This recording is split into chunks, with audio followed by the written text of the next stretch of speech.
thank you all very much for attending, and can I welcome all those who are joining us on this via a virtual meeting. You're welcome, and I hope you find the meeting interesting. We begin, first of all, with apologies for absence. Do we have any, Karen? Thank you very much. Don't think there's any others, so that's fine. We then move on to the minutes of the Cabinet meeting held on the 7th of September. I will sign those as a true and correct record later on if everyone's happy with that. Thank you very much. And then we move to disclosure of members' interests. Have any members got any interest that they wish to highlight now? Thank you very much. Thank you. Yes. I'm part of I give part of my member schemes to a capital programme. Okay. Would that, which particular item was that? It's 11. Okay. Okay. And Paul, did you have your? Yes, that will apply to me also, yes. Okay, I think they've been noted. So thank you very much indeed.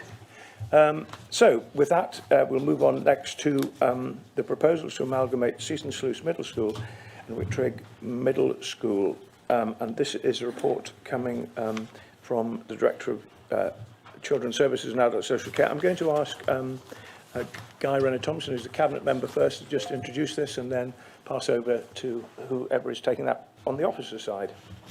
Thank you, Chair. This is a report, as it says, to amalgamate Seaton Sluice Middle and Whittrigg Middle in the Seaton Valley Partnership.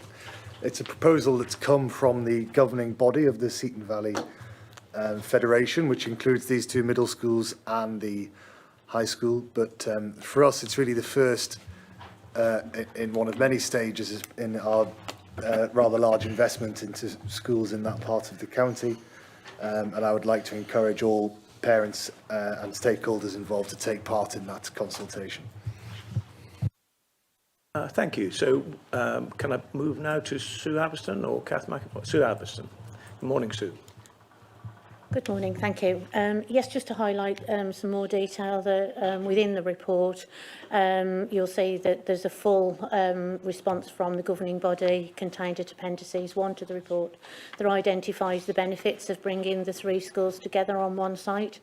So they summarise that as the benefit of modern new teaching environments, improved transition for the young people within the education system, access to specialist support as the school already has an additional resource provision, consistent curriculum across the Federation, improved teaching and learning, access to improved sporting facilities, improved student support systems that are consistently applied, and financial benefits from the economies of scale of bringing the three schools together, which the governing body believe will lead to overall improved outcomes for the young people.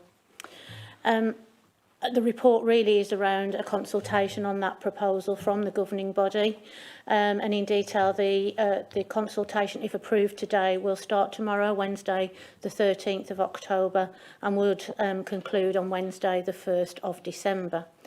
During this time, a consultation document will be published on the Council's website, to which all interested parties would have access, and the relevant links would also be circulated to stakeholders, including parents, school staff and children, and affected schools in the school partnership as well.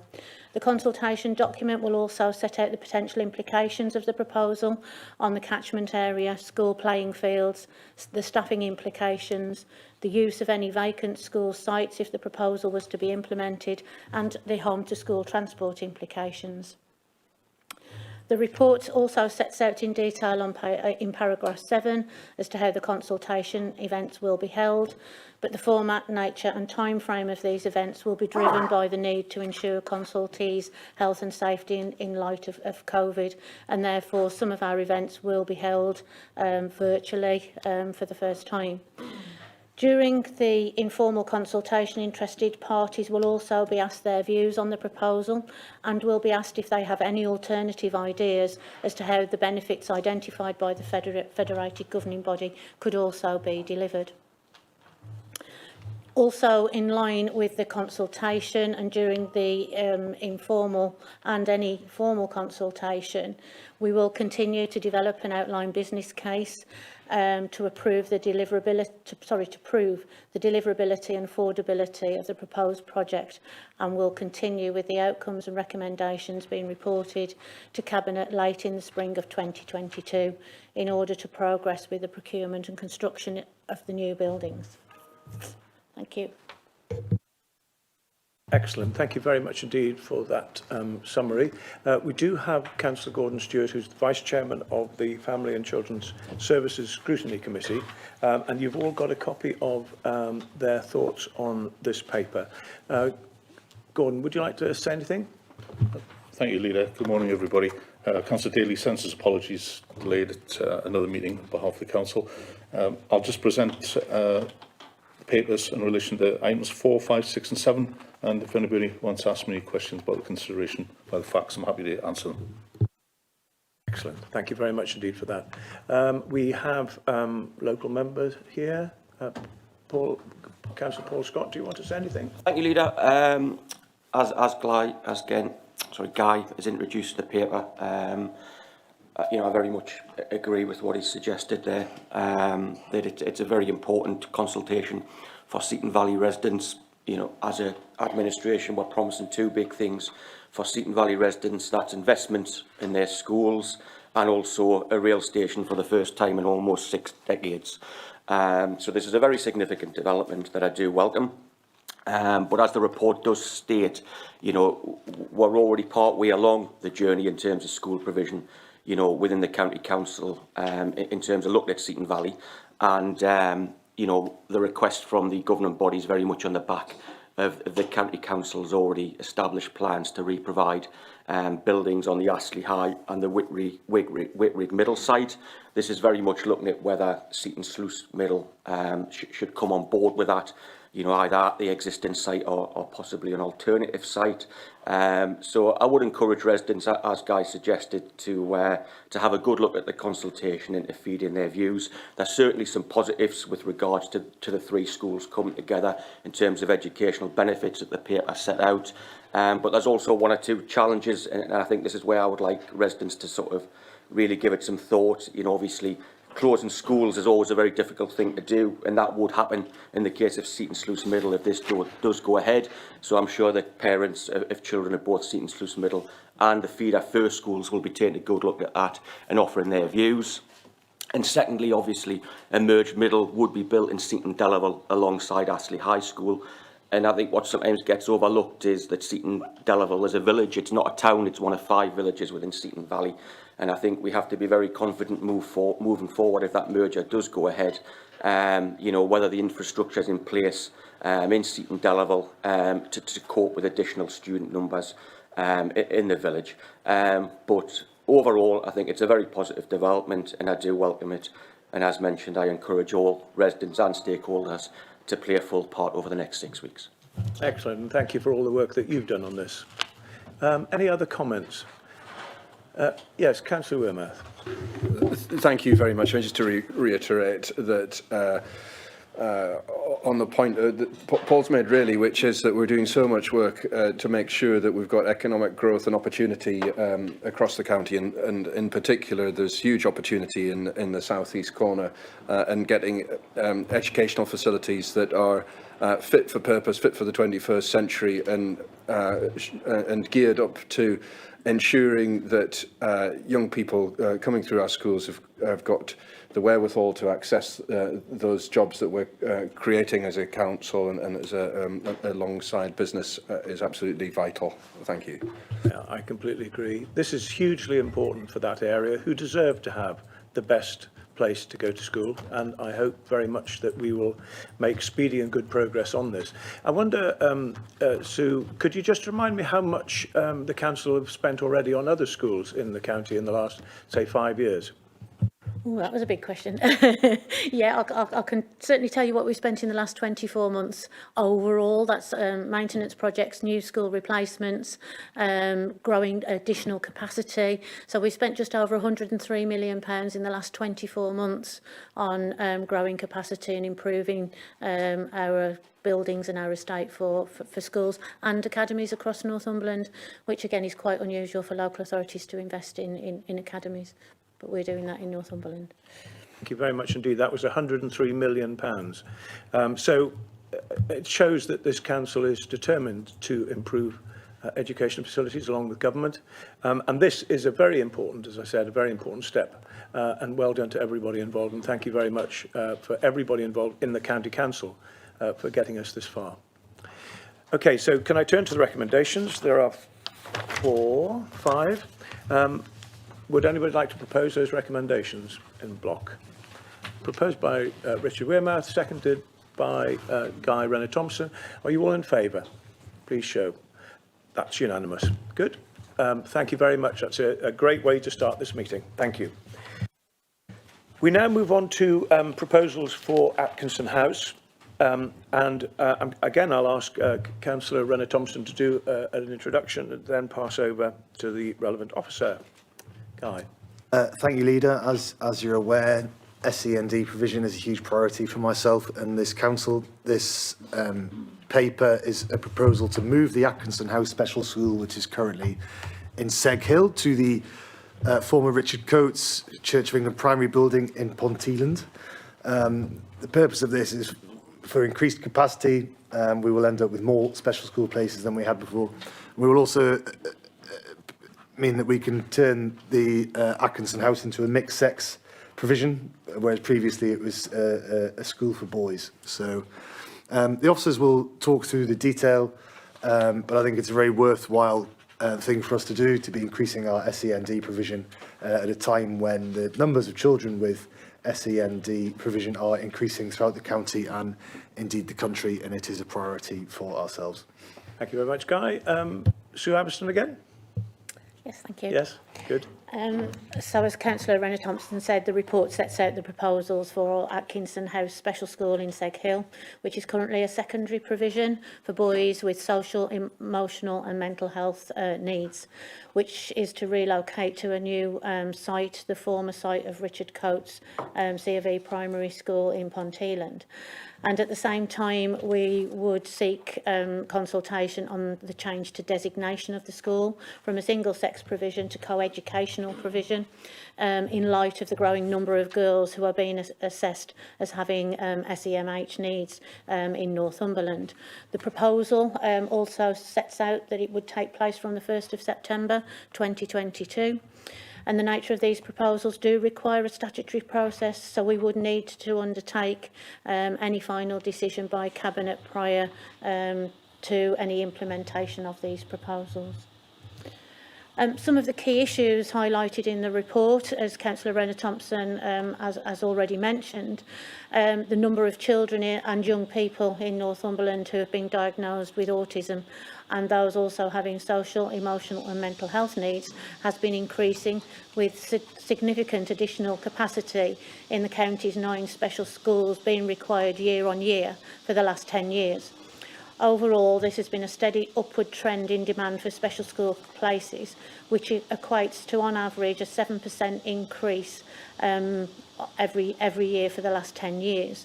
And previous reports, both through to Cabinet and FACS, have highlighted the ongoing demand and the need to grow capacity across the Sue, county. can I stop you for a second? We're competing against all kinds of engineering works outside. Yeah, I think a whole Any range better? of... yeah, Okay, if you just sorry. speak up a little bit. I'm sorry about the work. No. I think Jack is going to go down and ask them to have a tea break or something just for a bit. Okay. But if you just keep going, but speak up a bit, please. Okay, yeah, Thank apologies for that. So, yes, as Councillor Renner-Thompson highlighted, there is an increasing demand for special school places, and we've seen that year on year for the last 10 years in Northumberland, with an annual increase of around 7% each year. And as I've already said, previous reports have highlighted this as an ongoing demand for the need to grow capacity across the council, and our schools have doubled their capacity in the last 10 years. In light of the increased demand for places, especially for those children all mentioned, we have identified Northumberland bid and were successful in an application to open a free special school in Blythe. The construction of the school forms part of the National Free School Programme and is managed by the Capital Delivery Team at the DFE. Unfortunately, the construction of the new school is going to be delayed and will now not open in time for the original date of September 2022 and is now more likely to open in the late summer term 2023. Having already grown specialist capacity within our special school within the primary sector to meet the growing demand, it had been hoped that the increased demand for secondary specialist places could be met through the opening of the new free school. However, due to the delay in the opening of school, there is now an urgent need to grow capacity to meet the need of this cohort of children from September 2022. Given the expansion of all of our schools over the last 10 years, there is very little opportunity to expand any of the existing school sites within the timescale available. And therefore, given the delay in opening the new Gilbert Ward Academy Free School, rather than spending additional funding on temporary arrangements to meet the demand in the interim, it is proposed that Atkinson House relocates to the vacant school buildings on Thornhill Road in Pontilland, and the additional capacity at the site will enable the school to expand its provision by moving from a single-sex provision for boys only to a co-educational provision for boys and for girls. The site on Thornhill Road is in the process of transferring back to the council following the relocation of Richard Coates Primary into the old Pontilland Primary School building next door. A budget for carrying out the capital works to make the site and building suitable for the needs of the school pupils will be developed during the informal consultation and would be funded from existing grants and council funding already within the council's medium-term financial plan. Free home-to-school transport of the current pupils on the roll at Atkinson House is provided by the County Council and would continue should the decision be approved to relocate the school to the new site in Pontilland. It is expected that transport costs would likely to be increased due to the relocation and also additional pupils accessing the provision at the new site. However, some costs would be offset by pupils not having to undertake as longer journeys as the school to school as they currently do. Should Cabinet approve the consultation, work to identify detailed costs would be carried out and reported to Cabinet with the outcomes of the consultation in relation to both transport implications and capital. A little bit more around the consultation. Again, if approved today, consultation would begin on the 13th of October and close on the 1st of December. As with the Seaton Valley proposal, a consultation document would also be produced for the Atkinson House proposal and shared with all the relevant stakeholders. The report also sets out in detail in paragraph 8 as to how the consultation events would be held in the local area. Thank you very much. Sue, thank you very much indeed. Now, can I just check, Jackie, have you asked this to stop? Because we'll have to either just wait until it stops or make the best of it. I think all the windows, I'm really sorry about this, everyone. It's just that there's a lot of building work going on outside, and hopefully they'll stop soon. We'll keep going for the moment. We may have to pause if it doesn't. Sue, you could have, that was really helpful. I heard probably about a third of it, but I've heard it before, so it's okay. We have read the report as well, yeah. So are there, yes, Guy, and then Jeff Watson. Sue pointed out that one of the reasons for this is because that the Department of Education Free School in Blythe has been delayed slightly due to the usual COVID-related pressures that we're all used to. However, it's worth pointing out that even if that had been on time, this is still something that we would be investigating, because we do have the overarching increase in need for spaces throughout the county. So the two aren't necessarily dependent on each other. We would still be looking at this even if that project was going ahead as planned. Yeah, good. Thank you for that. And then Jeff Watson, you have to speak loudly, Jeff. I don't speak softly again, I never have done. I just had a question. I see the scrutiny yesterday raised about the distance involved to bring people in. It is a good question. How long will it take to get a child from Haltwhistle or Berwick to this school, and what sort of day will that make for those people? Obviously, the relocation of the school to Pontilland, if a child was travelling from Haltwhistle, it would be a shorter journey for them than currently, but we don't necessarily place children from Berwick in a provision down in Pontilland. We obviously try to find a provision as close to home as possible to actually meet their needs. So ordinarily, pupils from Berwick wouldn't be travelling to Seg Hill for their education unless there was exceptional circumstances. Currently, there aren't any children travelling from Berwick into Atkinson House, but the individual transport arrangements obviously will be reported back following consultation with parents. What is also hoped is that obviously Pontilland is closer to the west. We've only got one special school in Hexham. The provision is hoped that it is bringing it closer to children and their families in the west of the county in order to provide additional provision, and we do currently have demand for that as well. Okay, so can I bring in Kath McAvoy-Carr, and then I'm going to ask Councillor Gordon-Stewart if he wants to add anything to the scrutiny report which has been circulated. Thanks for that, Councillor Sanderson. Just to say, in response to Councillor Watson's question, we have clear timeframes for the maximum travel time for children to be in any kind of transport to and from school, and we will always try to adhere to those where that's feasible and where that is possible. In addition, we are looking at the availability and capacity of places across the whole of Northumberland to ensure that we've got enough provision in each of those areas to stop children from having to travel so far. Thank you very much. Is that okay, Jeff? Yeah. Gordon-Stewart, do you want to add anything to the report which we've looked at? I'm delighted if you viewed the report, which I think is easy to read, comprehensive as well. Just it was brought out in facts the other day that the continued investment in education for all throughout the county by this administration was welcomed. Thank you very much indeed. It's a very good report from Scrutiny. Thank you for that. Are there any other questions about this item? No? Okay, so thank you very much indeed. Can I take you to the recommendations? and they are there in front of you. Would anybody like to propose those? Proposed by Councillor Wearmouth, seconded by Colin Horncastle. Are you all in favour? Please show. Unanimous. Good. Thank you. We now move on to the school organisation plan, 2021 to 24. Again, I'll ask Councillor Renner Thompson his role as the Cabinet member responsible to do a brief introduction, and then I'll ask officers to take it from there. Thank you, Leader. This is an incredibly important document, which sets out the background to our school organisation for the next, 3-4 years.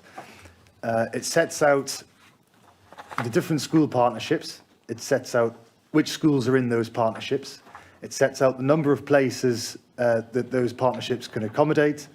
It sets out the birth rates going forward, so we can work out how to what our school capacity needs to be going forward, and it sets out what our anticipated house building is going forward, which also feeds into those figures.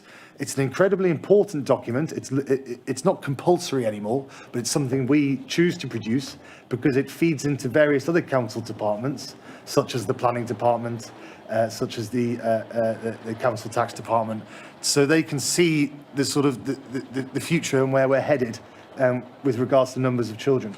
It's also important because the Department of Education looks at the number of surplus places we have in our schools, and we have particularly high numbers in some of the rural parts of our county. And this will feed into our investment in our schools. We've already touched upon, we have 3 large school investment programmes going forward in Berwick, Amble and Seaton Valley. And this document will play a large part in in what they look like, because you want to match the number of students you can take with the levels of students you are going to have, because schools are funded now per pupil, so you want to have buildings which fit the number of pupils they have. If you have huge buildings for small amounts of children, then it leads to issues with budgeting. You have higher bills, higher heating, higher maintenance, and so on and so on. So it's an incredibly important document. One of the things that came from FACS the other day, which I completely agree with, is that this should be circulated to all members.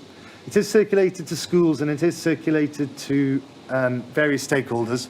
But if all of our county councillors read this and understood the state of the county when it comes to schools, it would save myself and officers an awful lot of questions, because if they simply read this, they would know an awful lot and they wouldn't have to come to us all the time.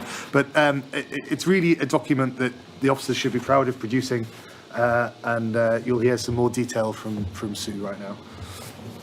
Yeah, thank you, Guy. Sue? Lovely, thank you. Yes, Councillor Rona Thompson said the document isn't a statutory requirement of a local authority any longer, but we find it a very useful tool for us. We are doing the work anyway, but it's very helpful to publish that and be very transparent in the way that we are planning for our school capacity, as well as addressing some of the issues we have around surplus places.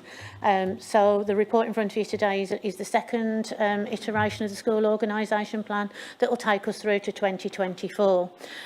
Also noting that there'll be an annual update to take into account any changes in school and also new data that comes through to us. So that is normally just a report that follows through to fact scrutiny on an annual basis. I just really want to highlight some of the changes that we are making to this version of the school organisation plan, rather than talking through a lot of the detail. So really the new school organisation plan that is attached as appendices 1 of your report, which sets out much of the data and information. While I say much of the data and the information remains the same, there are some additional and expanded sections of the new plan that is also set out on page 32 of your committee papers. Managing surplus places, under the section there, that sets out a new robust approach to dealing with surplus places and looks to rebalance the places that we have available to support our small rural schools, to continue to provide education as close to home as possible. This approach will also support the Council's climate change action plan for 21-23.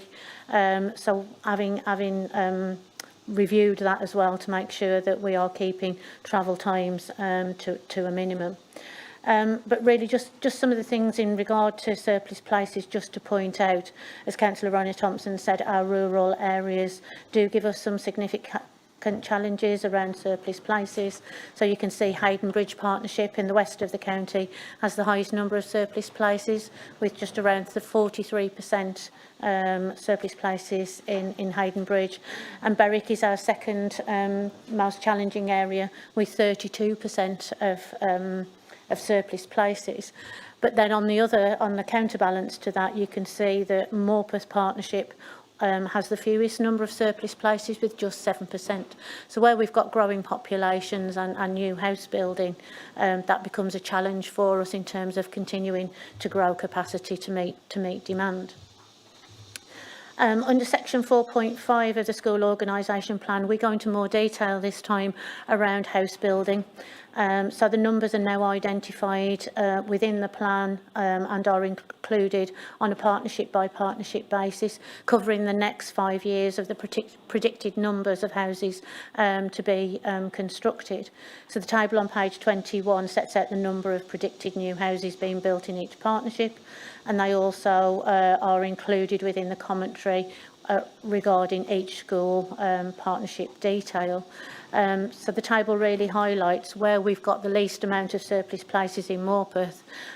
We just happen to have the most number of house building being predicted. So again, you can see how the school organisation plan sets out where the challenges are and what we need to do to address those, to make sure we've got the right number of places at the right time in the right place. And this plan ensures that we do that. I think the other thing to mention is that we've also linking our house building with the proposal around rebalancing surplus places, and we plan to consult on an annual, as part of our annual admission arrangements, to consult on readdressing some of our planned admission numbers, which will take effect from September 2023. We've also set out in section 6.1 regarding special educational needs. We've obviously talked about that already this morning around growing capacity at Atkinson House. We've gone into a lot more detail around the demand for specialist school places on page 26 to 33 of the report, particularly now starting to forecast the number of school places required for the next 5 years for children with ASD and SEMH, as this is our most challenging area for growth. So you can see that is set out there, with places required for children with ASD going from just over 800 to nearly 1,200 in the next 5 years. So again, you can see how the growth at Atkinson House is going to help us meet that demand for places moving forward. Thank you. Great, thanks. A really good summary. Thank you very much. Gordon, do you want to add anything to the comment that we received on this from the Fact Scrutiny Committee? Very briefly, thank you, Leader, is that Scrutiny were pleased to receive that report and shows which way the county is going, and it's very focused and innovative in the ideas for schools and education. Thank you very much. Any questions? I've got John Riddle. John Riddle. Thank you, Leader. I have read this report. I've read it twice, in fact. Yes, I've got a few concerns that I want to raise and air here this morning. Very minor one is that we've got the page numbering wrong on the index, but I mean, that's a very minor point, but it doesn't help when you're trying to find things. On the Hayden Bridge Partnership, I do recognise we've got a high number of surplus places. But it starts off the first line with the exception of Bellingham Middle School, because, you know, we moved into the change into two-tier. But the problem there for me is that we were ordered to keep that school open. What we haven't done is reinstated its catchment area. Now, that impacts greatly on our climate change agenda and on our home-to-school transport, because you're saying here generally about school transport, but in fact, you know, if you live at Kielder up the North Tyne Valley, it's 20 miles down to Bellingham, it's 18 miles to Hexham, and then if you're going to Hayden Bridge, as far as I'm aware, the bus was going from down to Bellingham onto the A69 and then all the way back up to Hayden Bridge, which is a heck of a long way and a heck of a long journey, both in mileage, times and in carbon. So, you know, I don't think we've squared that circle. We have got, I have managed to negotiate and secure some transport for ones living nearer Bellingham, but there's still, we're transporting children too great a distance that we don't need to do, because we are trying, in my opinion, to override parental choice by not providing the transport to Bellingham Middle School. You know, in fact, in my mind, it is a discrimination, because we are denying people, because of their financial standing, the fact that they can't afford to pay to send the children to the nearest school. To me, that's just fundamentally wrong. And I did want to make that point very strongly this morning. So for that reason, Leader, I'm afraid I'm going to have to abstain from approving the full document. Thank you very much, John. Thank you, John. Richard Wimmer. Thank you. Hopefully you can hear me over the diggers. I always find this report a really interesting one, and one of the I won't say the few council reports I look forward to reading, but I certainly do look forward to reading it, because it tells you an awful lot about what's going on in the county. You know, it's particularly interesting just looking, for example, at page 26, seeing the pressures that we have with regard to SEND and how rapidly that need is ramping up and the implications for us for the future. I'd be interested, therefore, as my first question, as to whether we see that continuing in that pattern, because I think it's of public interest. I think I know what the answer is, but I'm sure that the public would be interested.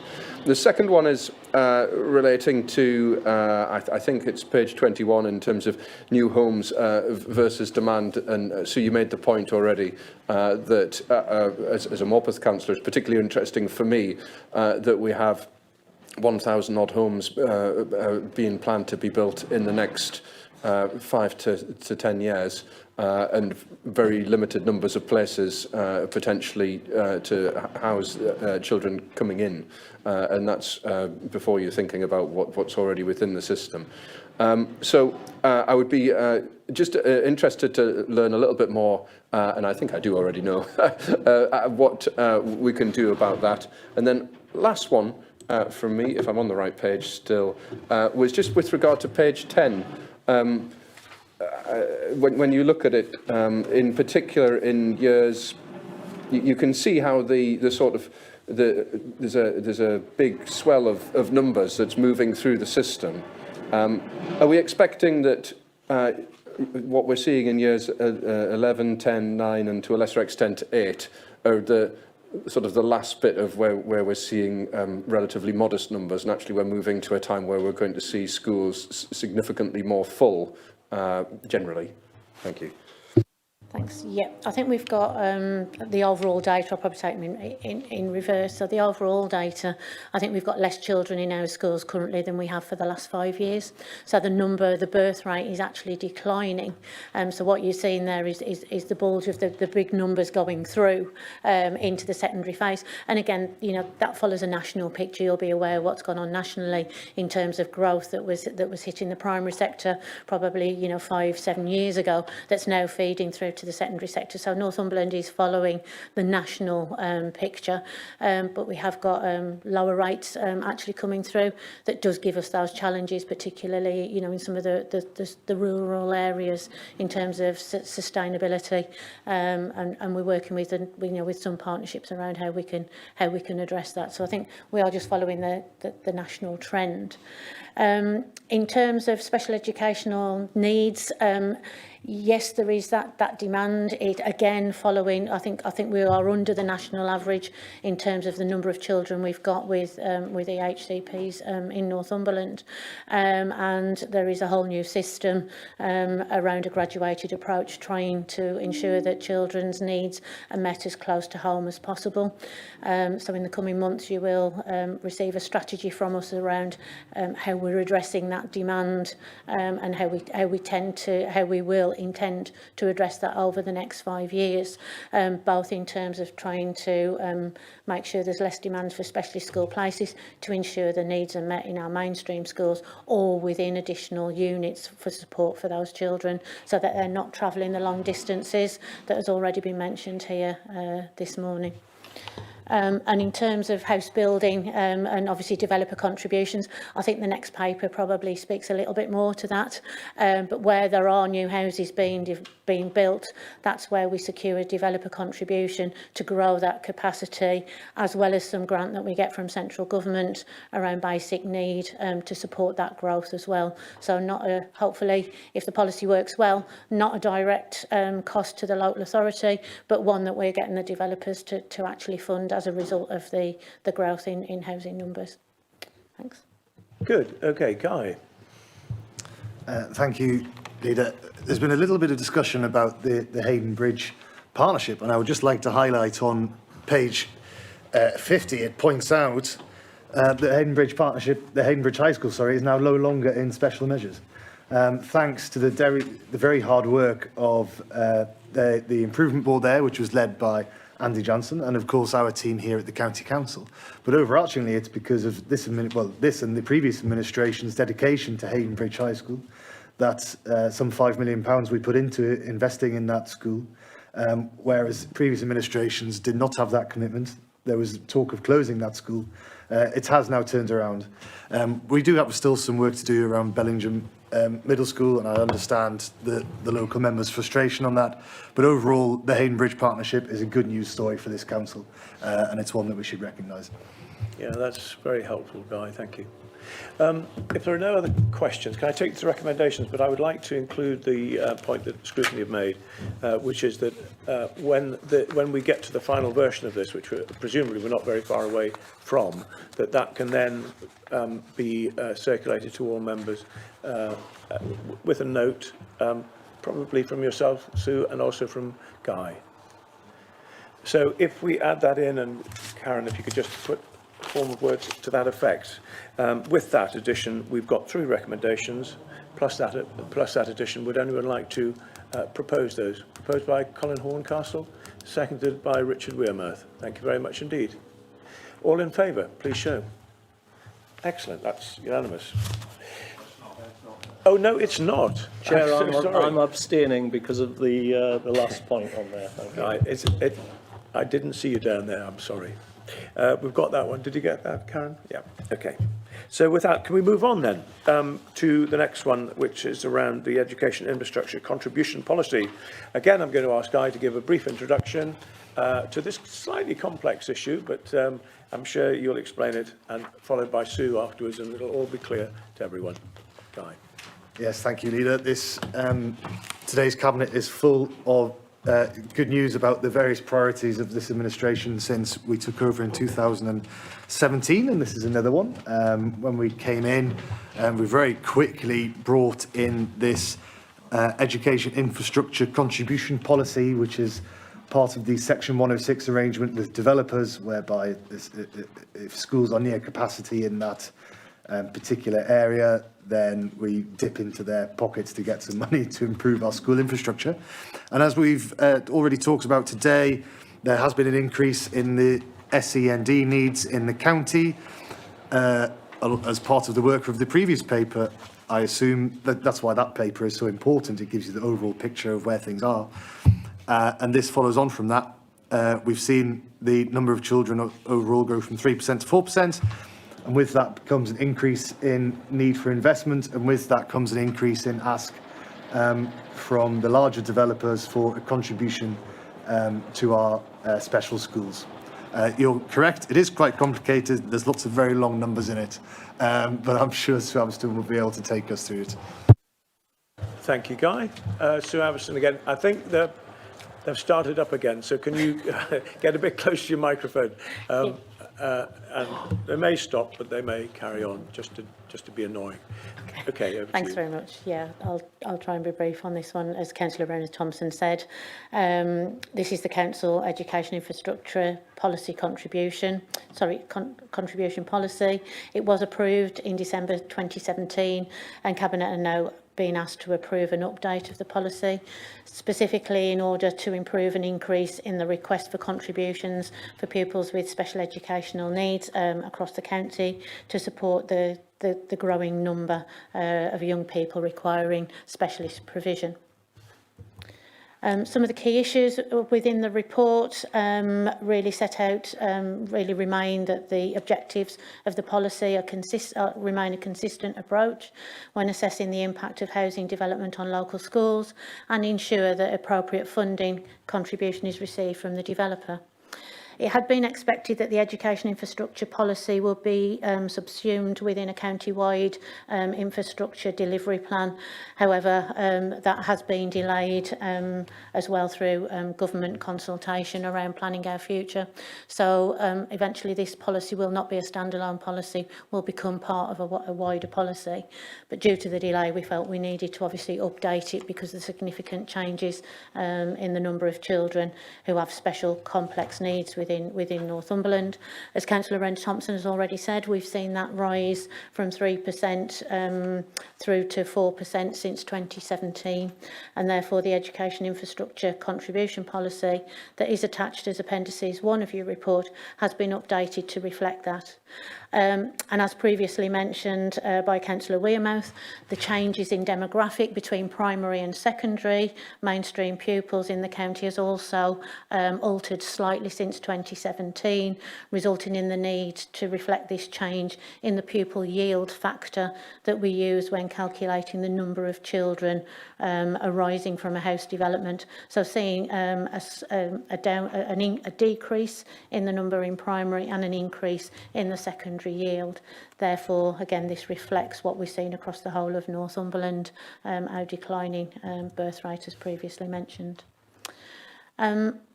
And again, just a little bit of background about the success of this policy up until the current date. So through the implementation of the policy since 2017, we have identified £17.8 million has been secured as developer contributions to support the growth in school places as a result of increasing pupil numbers linked to increase housing development. And again, around 10% of this has been confirmed and have got projects in train to increase that capacity to deliver those projects. So again, we hope that the policy will continue to be successful for us in terms of funding our growth requirements. Thank you. Thank you very much, Sue. Gordon, would you like to add the comments from the Scrutiny Committee about this item? It's a very important subject and it should be reviewed on a regular basis due to the changing demographics in the county. I've already had a short discussion with the Director of Planning today, looking at the training for members on the Strategic Planning Committee. Be sure there will be some training rolled out.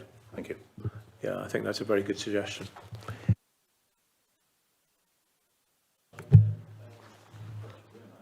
Thank you. So, with no, it wasn't about Bellingham at all. It was with a view to making sure that we use all this money and none of it's actually handed back. I was just interested to know, have we got a pipeline of projects, or how are we going to ensure that, you know, it's obviously very important that we get this money spent. It's important we actually get the money and use it. So, you know, what can you reassure us on that? So yes, we have got projects in train. I think, as we've already mentioned under the previous report about the pressure to grow capacity, particularly in the Morpeth partnership. So we have delivered one project at Stannington First School, and we've done that probably in a flexible way in terms of, you know, a double mobile classroom that can then be relocated to the middle school. And we are also now currently working with the high school to get plans in place for the next 3 years when that capacity growth that we've again done this summer at Newminster and 2 years ago at Chantry, we are currently working up the plans as to how we're going to increase that capacity within the high school provision. We've obviously, in years gone by, there has been the growth in the Cramlington sector, so we're currently monitoring the impact of any pupil growth and any requirements. But really, just to point out, the pupil numbers do need to come. We do need to grow capacity. The funding has to be spent on growing capacity in schools. It isn't anything we could use to refurbish toilets or libraries. You know, it can't be about enhancement. The policy is very clear. It's about meeting the demand for increased capacity.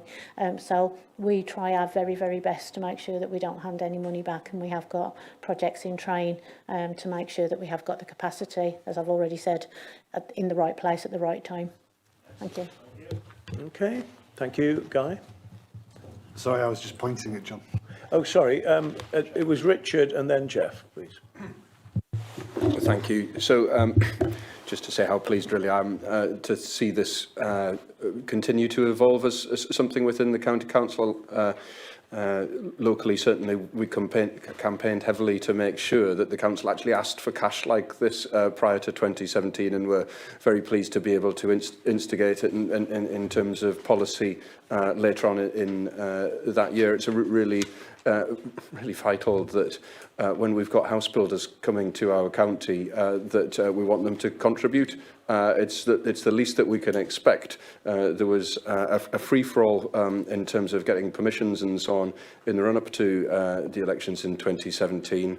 Where this just wasn't considered, and now that it is, it's a fantastic accomplishment for the administration and of officers who, you know, it wasn't a straightforward thing to put in place at the time, but it's there now, and it's giving us the protection that we need to make sure that the bill doesn't fall to the taxpayer when it should fall to the developer. Thank you. Yep, good. Thank you very much. Jeff Watson.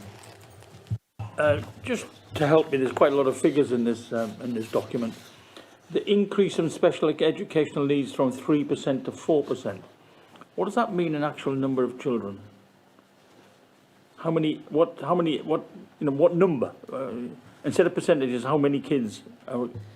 If you look in the previous document in the school organisation plan, that shows the trajectory of where the numbers have actually gone. So I'm looking 2 seconds. at, I just couldn't quite figure it out from the documents I've got. Sorry. 2 seconds. On the right page.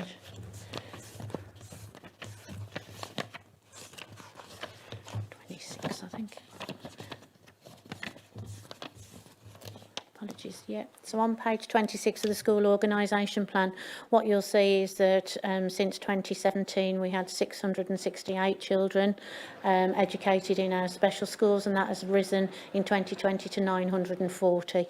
So that gives you there's a graph on that page 26 of the school organisation plan So nearly 300. that sets that out. Nearly 300. Yeah. Okay, thank you. Okay, does that sort that one out? Okay, now, are there any other questions about this report? If not, then can we go to the recommendations?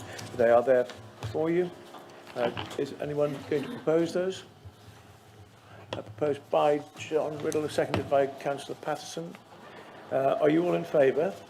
Can I put your hands up because I can't see you right down there? Yeah, I think that's everyone, is it? Yes.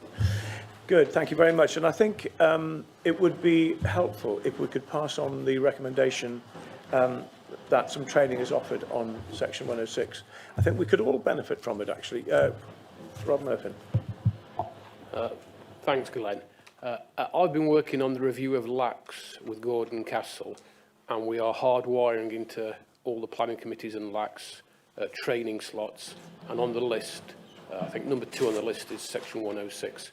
And hopefully that will coincide with the annual report for this year, where we'll give an overview, which will come to this committee, which will set out the contributions we've got for education, as well for healthcare and for affordable housing. Thank you. Thank you very much indeed. Good. Okay, thank you. So we'll move on.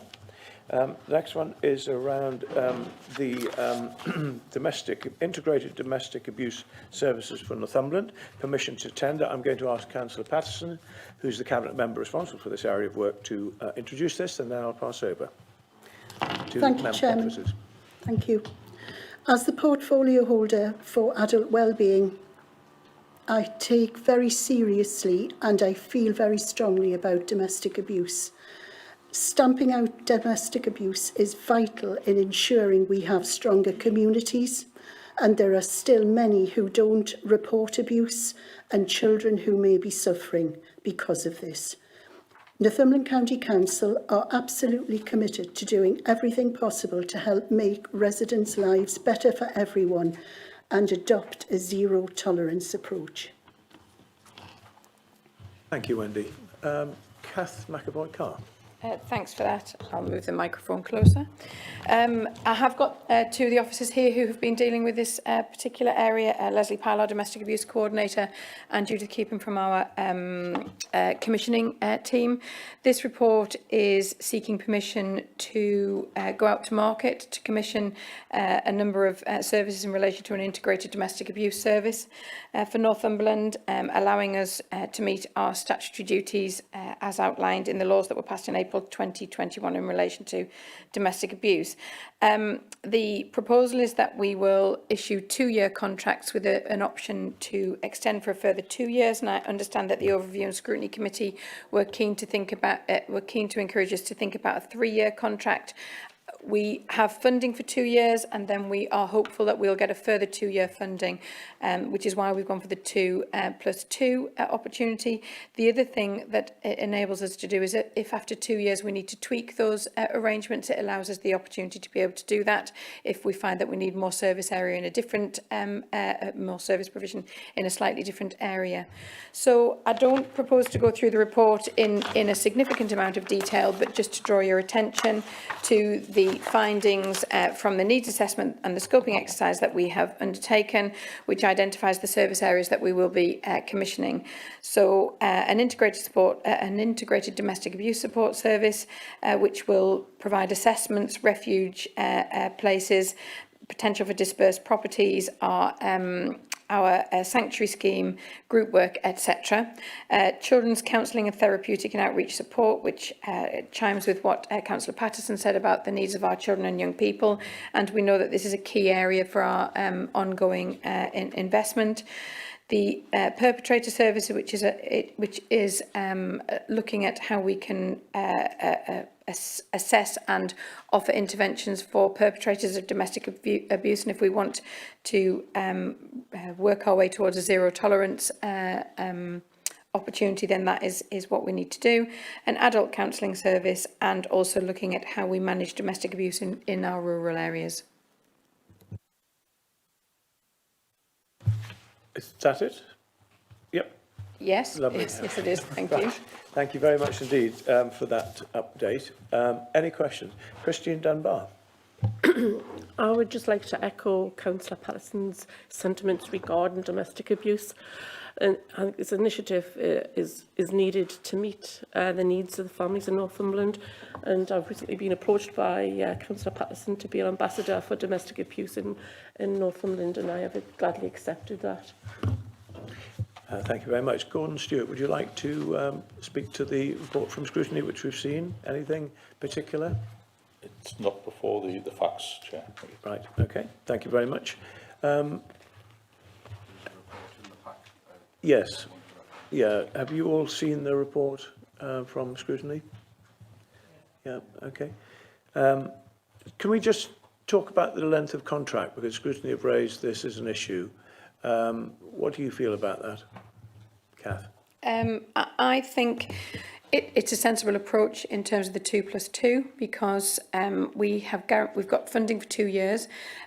We are hopeful that government will provide additional funding after that 2 years. But actually, if we look at what we're offering for 2 years and then look to there may be areas that actually we think might need further investment. There might be areas that haven't worked in the same way potentially. So it gives us an opportunity to pause and look at what our needs are at that particular point in time, to then determine what we need for the following 2 years.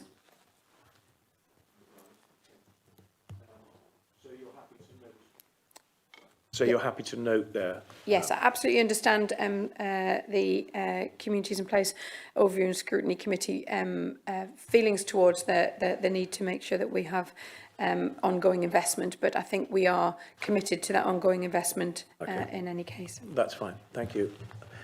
Richard Wearmouth. Thank you, Leader. Just to understand a little bit, I don't often end up attending Communities in Place Overview and Scrutiny. And appreciating that it might be slightly difficult, but it's always good to see that we're making an impact and how we're understanding that policies that we're putting in place are coming to fruition and achieving their aims. Will there be some sort of feedback that'll be coming to scrutiny, or indeed even to Cabinet, so that we can see that we're making the impact that we want to, because obviously it's such a really important subject, and we really do need to understand that.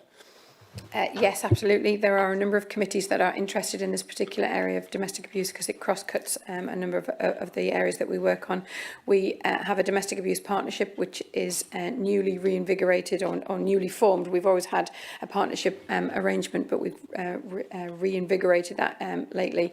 And they also report through to both the Safeguarding Adults Board and the Safeguarding Children's Partnership as well. So there are a number of areas as well as the elected member areas that we'll be reporting to, and they hold us to account for the performance. Good. Okay, Wendy. Thank you, Chair. I just forgot to mention that it's White Ribbon, Domestic Abuse White Ribbon Day on the 25th of November, and we are hoping to have some white ribbons available at reception, and it would be lovely if everyone would wear one on the day. Much appreciate that. Good. Thank you very much for that. Okay, so if there are no more questions, would anybody like to propose the recommendations on this one? Proposed by Wendy Patterson, seconded by Councillor Richard Wearmouth. Are we all in favour? That looks unanimous, so that's good. Thank you very much indeed for that. Now we move on to the Council Tax Support Scheme 2022-23, and I'm going to ask Richard Wearmouth, as he's the Cabinet Member responsible for money, to talk to us about this, and then we'll pass it on to an officer. Thank you very much, Leader. So this is something that we go through every year as part of the budget setting process, and an important necessary part it is to that. We've gone through a scrutiny meeting the other day, which was very interesting, and in terms of the level of support that we're proposing for the coming year's budget, we are proposing a level of 92% support to this particular group in terms of the council tax support scheme. That's consistent with what we've done for a number of years now, and it remains currently the second most generous level of council tax support after Durham County Council, and that will be the case again unless they choose to change their approach. I strongly suspect. In the last year, of course, we've gone through a horrible time, all of our communities, with COVID, and we've been able to provide additional support such that a lot of claimants have received additional support that covers effectively the 8% that they would otherwise have been asked to pay. As we've gone through the process and with scrutiny yesterday, I was asked to give reassurance and was happy to do so that we will provide additional support wherever we are able to in terms of hardship funding or from other pots of money that maybe I think Jan Willis, if she's on the screen, will run through in due course, and that comes to the main points that were raised by scrutiny, really, which is if we can, where we can, we want to help people in what are challenging times. So I'll stop there and hand over. That's lovely. Thank you very much indeed. Jan may just pop up amazingly virtually or not, as the case may be, but we have the paper anyway. We have been through it. I think the interesting scale of charging or payments is on page 3, where it compares ourselves to other councils locally, which is, I think, quite useful. Okay, well, I think we'll just... I am here, Leader. Ah, there you are. If you want me to comment further. So I think it's important to put the council tax scheme in context. That this is the main scheme by which we provide financial support to low-income households and vulnerable people in the area. But we do also have a hardship scheme, and that is used to provide additional discounts to households as the name implies, on a discretionary basis where they are experiencing hardship, and referrals for consideration for hardship support comes from a number of organisations, including close working with Citizens Advice Bureau. This year, we have been informed of that we have a provisional grant allocation, 2.4 million, for the Household Support Fund that was announced about a week ago. That also provides an opportunity to provide financial support to households that may be experiencing financial pressures as a result of increases in fuel prices, food prices, etc. Now, the draft guidance that we've received suggests that funding should be directed wherever possible towards households with young children, but it's not exclusively for households with children. And we will be bringing forward some proposals in the next couple of weeks for consideration by members about how that funding should be used. We do have to submit a delivery plan to DWP by the 29th of October. So officers are already working on pulling together some proposals.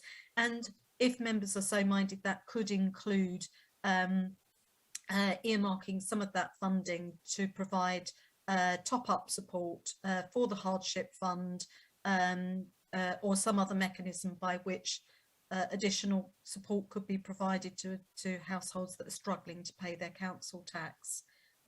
So happy to take any questions on all of that, Leader. Thank you. Yeah, thank you very much, Jan. Are there any questions on this report? I would just, again, just point out to you page 3 and the comparison of other local authorities to ourselves. One of the key parts of this administration's vision is to help those people who need our help the most. And I feel that the range of measures that you've discussed this morning, as well as this paper, will go a long way to helping those people who are suffering. I mean, for example, we've heard today that unemployment figures are down, and that's great news. But there are still a number of people in the county who we must look after, and that will be very much our aim over the coming 3.5 years. So that is the paper. If there are no questions, would anyone like to make recommendations are in front of you? Would anybody like to propose those, please? Proposed by Richard Wearmouth and seconded by Wojciech. Thank you very much. Are you all in favour? Please show. That looks unanimous. Yeah, lovely. Thank you very much indeed. Thank you, Jan, for joining us. So we now move on to the Thurston neighbourhood plan. Oh, sorry, flipping heck, sorry. Establishing a culture and creative zone, and I'm going to ask Wojciech to introduce this, and then I will pass on to a relevant officer, who I'm not sure who it'll be, but we'll... Rick, yeah, okay, Wojciech. Thank you, Leader. Basically, the Council has been asked by North of Tyne Combined Authority to establish a pilot culture and creative zone. This initiative will be funded by North of Tyne Combined Authority, and they will provide £500,000 towards it, and there is no direct cost for the Council to establish that pilot programme. We are encouraged to work with the sector and broader stakeholders in each of their sectors to develop a program which will include activities such as workspace provision, business support, financial incentives, place-based repurposing, etc., etc. All of this is to support the existing and emerging cultural clusters in North of Tyne to help communities and local economies to grow and thrive. We have shortlisted Ashington, Hexham and Berwick as potential pilot locations, and throughout the process Berwick was selected as final pilot zone location because of the greatest selection of cultural assets and opportunities in the town. We will work with Combined Authority to produce 5-year business case for the zone, and that program can bring up to £2 to £3 million as potential investment in the next few years. And yeah, I think that's it. If maybe Jeff would like to add anything, because he's also leading on that. I can If I yeah, may, I'd like to ask Jeff, who takes the cabinet position for healthy living.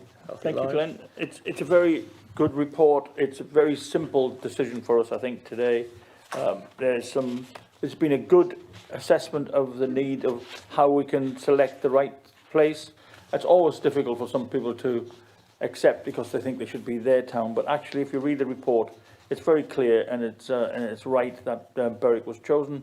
And, you know, the other thing, being on a selfish point of view, is that this whole of this money is coming from outside of the county and it's not actually costing us anything. So I almost think it's a no-brainer, but I would say that it's certainly something that I would recommend. Thank you, Chair. Yeah, that's great. Thank you. Rick, do you want to add anything? Absolutely not, Chair. I think the councillors have stolen my script. Okay. Right, thanks, Rick. Well, if there are any questions, we do have an update from the relevant scrutiny committee, which is helpful and supportive. So I think that's fine. Does anybody want to add anything or ask any questions? Guy.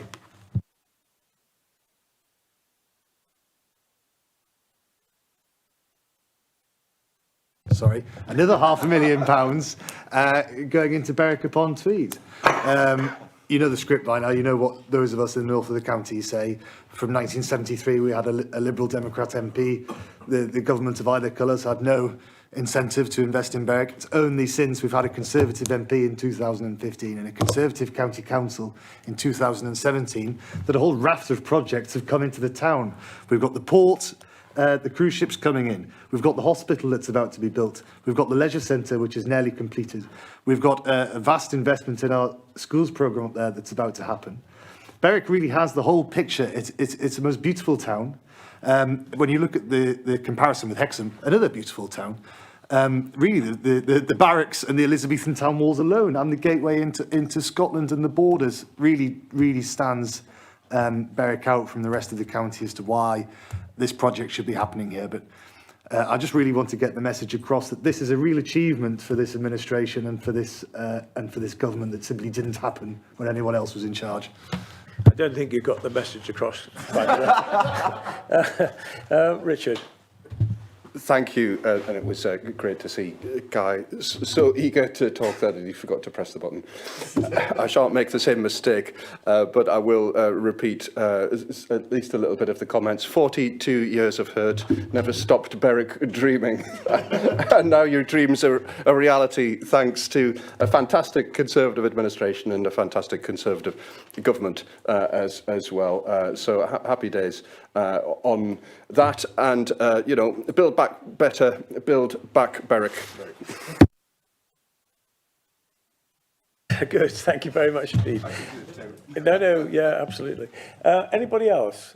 No more questions. Well, I would concur with the sentiments that have been raised. I think culture is a great leveller, a huge important aspect towards bringing tourism and quality of life to residents, and I'm very pleased that we're part of the North of Tyne Combined Authority, because generally I think we work well together with the other two authorities, and it's very good that Berwick will again benefit, and I'm sure that the local members and the people of Berwick will be hugely delighted as we are that we've agreed this today. But let's just check if we have agreed it. So is there a proposer for the recommendations? Proposed by Wojciech and seconded by Wendy. Are you all in favour, please? It looks unanimous. Good. Okay, thank you very much indeed. Now let's see if I can get it right this time. So we now move on to the Thurston neighbourhood plan. I'm going to ask Colin Horncastle. Planning comes in with his portfolio with the council to introduce this, and then I'll ask for officer input. Thank you. Thank you, Councillor Sanderson. Okay, there's another neighbourhood plan in front of the cabinet today that hopefully it'll be we'll make it and it'll become part of our development plan. Thurston neighbourhood plan. So where's that? It's a rural area north of Morpeth, stretching up to around about Felton, I believe, Councillor Sanderson, you should know. And So we've all driven through it many a time on year one, and it's a very, very rural area, very, very small villages and hamlets. So it's quite difficult to make a neighbourhood plan for a place like this. But if you look at the actual, I'm going to look at the, where was it? Bear with me. The vision. This is Thurston's parish councils. This is what their vision is. And this is how hard it is to get a neighbourhood plan to actually work. Their vision is, for Thurston parish, is that we maintain the tranquil, rural nature of our diverse, small rural communities, recognising the historic and natural environment heritage that we enjoy, whilst embracing change that will enhance the lives of all parishioners. So what they're saying is, we actually love where we are, we love what we've got, but we're going to have some change, and we've got to just make the most of it. So what have they done? I actually like this neighbourhood plan. It obviously reflects a lot of neighbourhood plans for the rural areas, because our neighbourhood planning team have a big input into it. But they've got, if you look at some of the policies are the ones you'd normally expect: design development, new housing development, wildlife corridors, coastal mitigation, local green spaces, businesses and community facilities, tourism accommodation, and woodland burial site.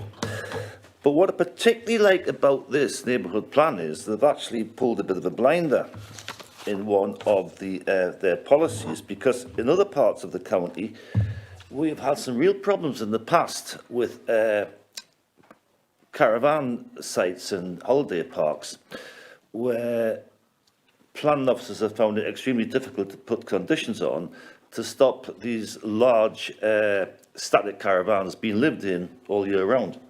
And actually what's happening is they're getting new housing in the countryside, which is not really the way of doing it. Because these large static caravans now, the size of a small house, they've got the way they are designed now, you can live in them. So what Thurston's done is, because they've got a lot of pressure in their parish, they've actually brought in their policy 7, where actually will make it extremely difficult for this to happen now, because there's a lot of pressure in this parish with this happening. There's more people living capable of living in these large static homes. There is actually houses in the parish. So basically, what this policy 7 is doing is it's going to restrict permanent accommodation, which is restricting new housing in the countryside by the back door. And I actually like that, and I'd like to see that, if it was possible, to be rolled out in other neighbourhood plans throughout the county. So I thoroughly endorse it. Good. Thank you very much indeed. Any opposite comment? Rob Murphy. Yeah, thanks, Glenn. Neighbourhood plans are subject to a referenda. It is by simple majority. As the report notes, there was a pretty good turnout here of more than 30%, with an 87.41% backing of the neighbourhood plan. Just to add on to what Colin's saying, since the concept of neighbourhood plans were introduced, it was started by the Localism Act in 2012. We've adopted 10 in the last 10 years, but during lockdown we've adopted another 7, and there's a lot more interest now. I think that's partly because now we can support local communities better, and they can tailor the plans to do what they actually want. And we are seeing some neighbourhood plans that just have one policy in. If an area is only concerned about one issue, say about holiday homes or second homes, then they can have a policy on that. The process of making the neighbourhood plan is, as ever, it's quite straightforward. It's been through all of our due legal checks. We've had a heavy involvement in its preparation. It's been through an independent inspection, and now the decision is just to make it. By making it, it's an adoption process, which means it forms part of the statutory development plan, and it will form part of the new local plan as well when that's adopted, hopefully at about Christmas time. Thank you. Good. Thank you very much indeed. Any questions or any other comments from anyone? Yes, Wendy Patterson. I'd just like to congratulate the parish council and the community. I think this will have been quite a difficult plan to put together. And I just feel that they've worked together extremely well, and to get it out in 3 years, I think is very good. Good. Okay, thank you very much. Thank you, Colin. So would anyone like to propose the recommendations? Proposed by Judge John Riddle and seconded by Jeff Watson. All in favour, please show. Lovely. Thank you very much indeed. So that then takes us on to Appendix I, which is the summary of new capital proposals. And that is going to be introduced by Richard Wearmouth, and then we will ask either, well, possibly Jan Willis to take an officer comment. Yeah, okay. Thank you very much, Leader. So we've got a few recommendations for new capital proposals. The first one is East Cramlington Nature Reserve Car Park, with a capital investment of £18,000, and some of that, as we already ascertained at the start of the meeting, has been provided by 3 local county councillors from from the small schemes funding. Those councillors being Councillor Scott, Councillor Dunbar and Councillor Lee, and very grateful we are for this. I think it's an excellent proposal. It's a nice little corner of Cramlington that probably people don't necessarily often visit, but perhaps they should a little bit more, and now they will. So thank you very much for that. I propose that we, rather than, we'll catch them all at the end rather than do them initially one at a time. The next one is regarding flood and coastal erosion works and a budget allocations for environment agency funded schemes within the council's medium-term plan. And there's a list of them here, including Otterburn, Red Row, and Billingfield A68. And then obviously those will all be very much valued by local people, I'm sure, because flooding has the potential to really impact on people's lives when it happens. Finally, a big one in terms of the amount of money that's involved, Sustainable Warmth Grant to support an application to upgrade energy inefficient homes of low-income households in Northumberland from 2 centrally funded schemes, and if successful, deliver the appropriate works. And so what we're seeking here is for LAD3, which is scoped to support low-income households heated by mains gas, and the grant that we're requesting is £2.1 million. And then a home upgrade grant phase 1, HUG 1. I don't know who comes up with, well, obviously with the acronyms, and that's for low-income households with off-gas homes, and the grant that we're requesting there is for 3.5 million. And this is obviously a very substantial part of making sure that not only that people are warm in their homes, which is really important, but as well it's our opportunity to do this in an energy efficient and low carbon way, which is really speaks to our climate change agenda and our aim to be net zero by 2030. And with that, I'll hand over. I think it's going to be Neil who will talk us through them, or it might be Jan. Yeah, thanks very much for that, Richard. I think that's a good explanation of all of them. Do you want to add anything, Jan? Nothing to add. I think Councillor Wearmouth has covered the proposals in some detail, but happy to take questions. And I can't actually see if Neil is present, but if he isn't, I'm happy to take any questions. Excellent. Yes, Neil is present. Neil, do you want to add anything? No, I think Councillor Wearmouth's given a comprehensive overview of the various proposals there. Thank you, Chair. Good. Okay, so the first one is around the Nature Reserve Car Park. This is a really good initiative. and will allow more people to be able to enjoy that nice part of Northumberland. So thank you very much to all the local members involved with that.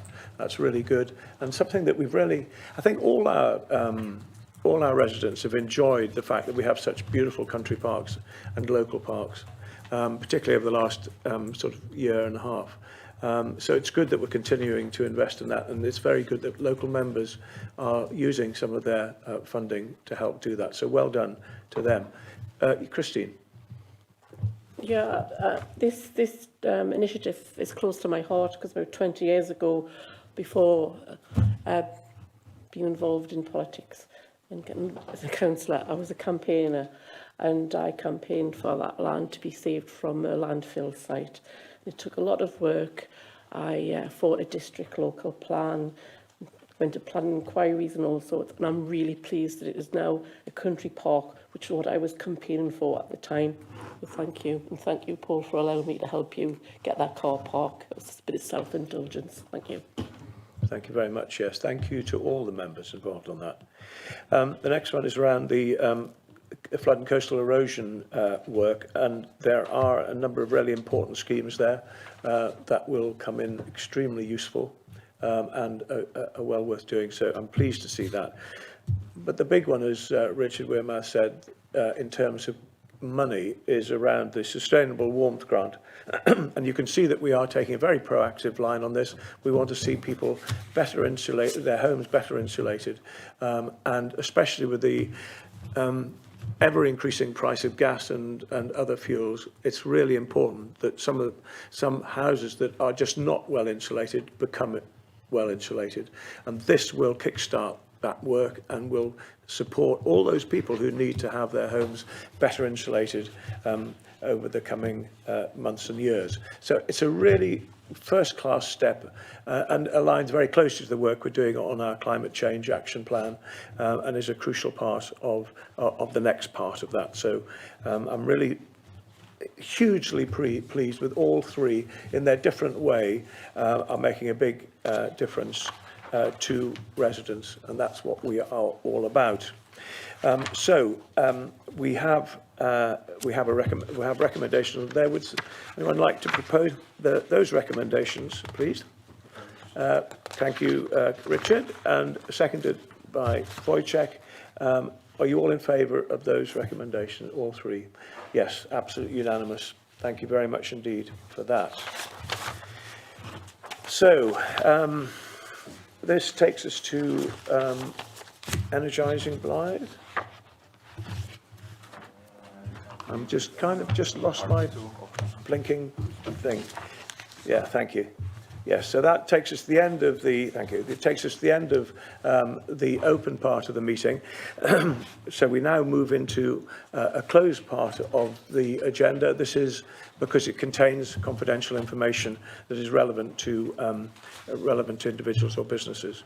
So would anyone like to move that resolution? Moved by Richard Wearmouth and seconded by Jeff Watson. So we now move into closed session. Can I thank everyone very much for joining us, and thank you for those of you at home for joining us. Hope you enjoyed this meeting. Thank you.